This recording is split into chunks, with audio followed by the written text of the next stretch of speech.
The first number one misconception regarding Islam, the top of the charts, is regarding jihad. Today, jihad is the most misunderstood word regarding Islam. It is not only misunderstood by the non-Muslims, it is even misunderstood by many of us Muslims. Non-Muslims and many Muslims think that jihad means any war fought by any Muslim for any reason, whether it be for power, whether it be for wealth, whether it be for land, whether it be for language. Any war fought by any Muslim for any reason is called as jihad. Jihad does not mean any war fought by any Muslim for any reason, whether it be for money, whether it be for power, whether it be for land, whether it be for language. Jihad is an Arabic word which comes from the word jahada, which means to strive, which means to struggle. So jihad basically means to strive and struggle. In the Islamic context, jihad means to strive and struggle against one's own evil inclinations. Jihad also means to strive and struggle to make the society better.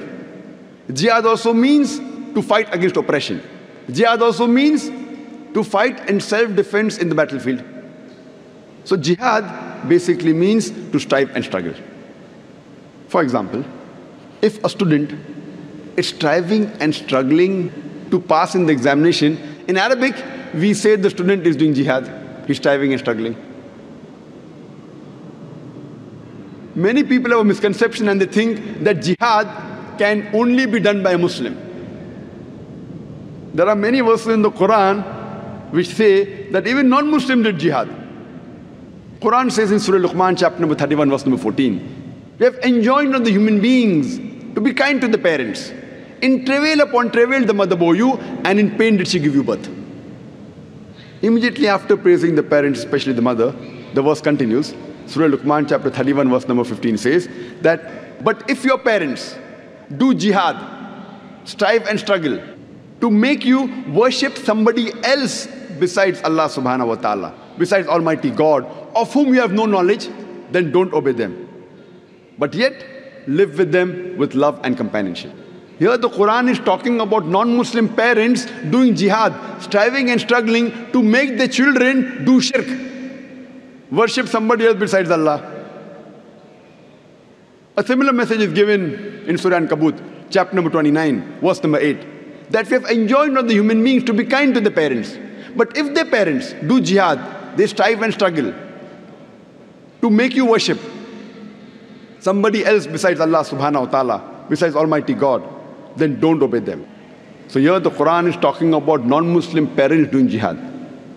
And there are various such examples of Quran mentioning non-Muslims doing jihad. Now this type of jihad, in Arabic, we say jihad fi sabil shaitan. Jihad in the way of the Satan.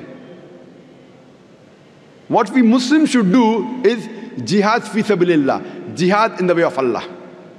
And whenever the word is mentioned individually about jihad, in the Islamic context, it is understood it is jihad fi sabilillah.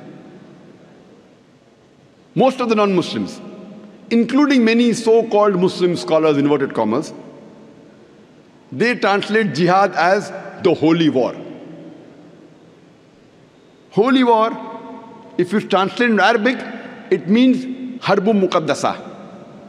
If you read the Quran, if you read the Hadith, there is no Quranic verse, there is no Hadith which uses the word harbun muqaddasa.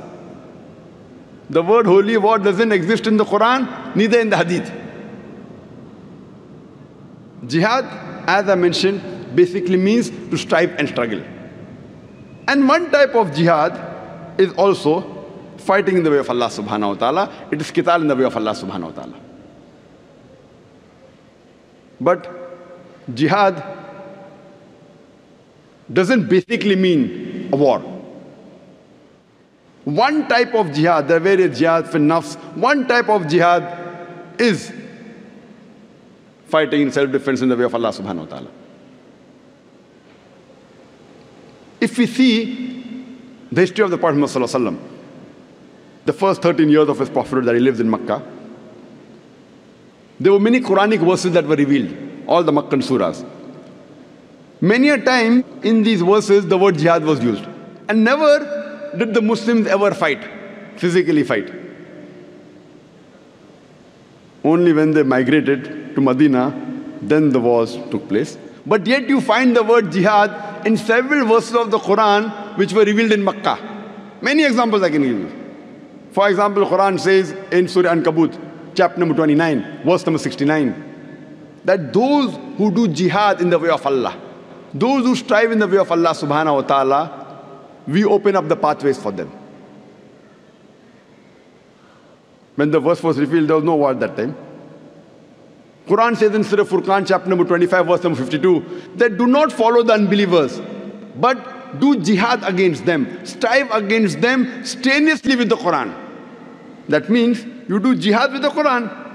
Jihad with the Quran means strive to convey the message of Allah. Do you think you're going to fight with the Quran? So here we realize that this misconception regarding the word jihad, it is depending how the media portrays. This word jihad wasn't a problem a couple of decades earlier. After 9/11, it came on top of the charts, number one. Previously it wasn't there. So depending how the media portrays Islam, these misconceptions arise in the minds of the non-Muslims. For more details on jihad, you can see my lecture, my talk, Terrorism and Jihad, an Islamic Perspective.